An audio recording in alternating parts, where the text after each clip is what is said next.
ਮੇਰਾ ਆਖਾ ਮੰਨ ਲੈ ਪੁੱਤਰਾ, ਹਰ ਗੱਲ ਪੱਲੇ ਬੰਨ ਲੈ ਪੁੱਤਰਾ।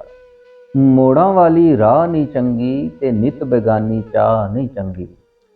ਅਸਲੋਂ ਹੌਲਾ ਦਿਲ ਨਹੀਂ ਚੰਗਾ, ਬਹੁਤਾ ਵੱਡਾ ਤਿਲ ਨਹੀਂ ਚੰਗਾ। ਬਹੁਤੀ ਖਿਲਰੀ ਵੱਲ ਨਹੀਂ ਚੰਗੀ, ਕੰਢੋਂ ਓਲੇ ਗੱਲ ਨਹੀਂ ਚੰਗੀ। ਤਿੜ ਕੇ ਮਾਰੀ ਛਾਲ ਨਹੀਂ ਚੰਗੀ, ਬਹੁਤੀ ਲੰਬੀ ਕਾਲ ਨਹੀਂ ਚੰਗੀ। ਰੁੱਖਾਂ ਥੱਲੇ ਮੱਚ ਨਹੀਂ ਚੰਗਾ, ਢੇਰ ਫਸਾਦੀ ਸੱਚ ਨਹੀਂ ਚੰਗਾ।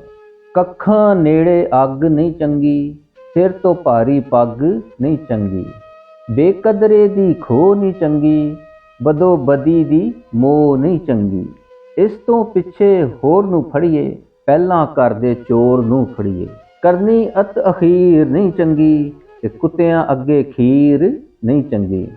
ਲੜ ਕੇ ਕੀਤੀ ਵੰਡ ਨਹੀਂ ਚੰਗੀ, ਤੇ ਲੂਣ ਦੇ ਨੇੜੇ ਖੰਡ ਨਹੀਂ ਚੰਗੀ। ਮੰਗਵੀ ਸੋਚ ਤੇ ਚੁੱਕ ਨਹੀਂ ਚੰਗੀ, ਛਿੱਟ ਕੇ ਚਟਣੀ ਥੁੱਕ ਨਹੀਂ ਚੰਗੀ।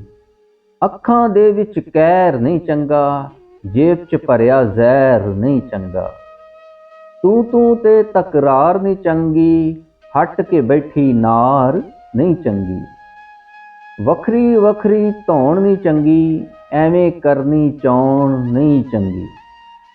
ਜੇਠ ਹਾੜ ਦੀ ਧੁੱਪ ਨਹੀਂ ਚੰਗੀ, ਮੌਤਾਂ ਵਰਗੀ ਚੁੱਪ ਨਹੀਂ ਚੰਗੀ। ਰਸਤੇ ਦੇ ਵਿੱਚ ਬੇਰ ਨਹੀਂ ਚੰਗੀ, ਸੁਲ੍ਹਾ 'ਚ ਕਰਨੀ ਦੇਰ ਨਹੀਂ ਚੰਗੀ। ਇਹ ਗੱਲਾਂ ਜੇ ਭੁੱਲ ਜਾਵੇਂਗਾ, ਪੁੱਤਰਾ ਜਗ ਤੇ ਰੁੱਲ ਜਾਵੇਂਗਾ।